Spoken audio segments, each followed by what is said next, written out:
Bharatiya Janata party नामक श्राप से अपने आप को बचाना चाहते हैं, क्योंकि उनको पिछले 4 साल में जिस तरह 40% कमीशन खोरी का काम हुआ यहाँ पर, जिस तरह से महंगाई यहाँ पर बढ़ी, जिस तरह से कर्नाटक की अस्मिता पर प्रतिदिन हमला किया जा रहा है और भाजपा की सरकार और भाजपा के यहाँ के 26 सांसद हमला करने वालों के साथ खड़े हैं। भले ही वो ब्रांड नंदिनी के ऊपर हमला हो, भले ही वो सीआरपीएफ में हिंदी और अंग्रेजी में सारे प्रश्नों का उत्तर देने का सवाल हो, भले ही वो महाराष्ट्र की सरकार 865 कर्नाटक के गांवों के लिए हेल्थ का इंश्योरेंस की स्कीम लागू करने की बात हो, भले ही वो 31 हक्की पिक्की जो जनजाति के लोग जो सूडान में फंसे हुए हो उनको वापस सुरक्षित भारत लाने की बात हो।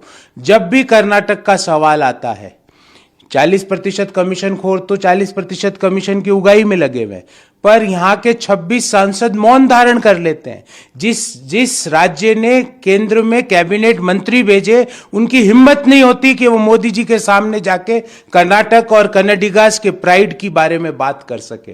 तो अब भगवान, मैं तो परमपिता ईश्वर से हाथ जोड़ के विनती करूंगा कि कन्नडिगास को जो ये भाजपा नामक श्राप जो दे रहे हैं उससे हटाए और 13 तारीख को यहाँ पर फॉरवर्ड लुकिंग गवर्नमेंट का निर्माण करे। और लोगों ने ऑलरेडी मन बना लिया है कि 4 गारंटीज पर उनका पूरा भरोसा बन गया है और ये 40% पे सीएम को कर्नाटक सरकार से बेदखल करने का मन वो बना चुके हैं। कांग्रेस 150 से ज्यादा सीटें जीतकर यहाँ पर एक स्थायी और प्रोग्रेसिव गवर्नमेंट देने वाली है। सर, कर्नाटक की कहीं ना कहीं नेता जो है नाराज थे। एक बार फिर जो आखिरी लिस्ट जारी हुई है उसके अंदर ईश्वरप्पा के बेटे को टिकट नहीं दिया गया। डेप्यूटी सीएम नाराज, एक्स सीएम नाराज, एक्स मिनिस्टर्स नाराज, करंट मिनिस्टर्स नाराज, 10 एमएलएज नाराज, 10 एमएलसीज नाराज, 15 पूर्व एमएलएज नाराज,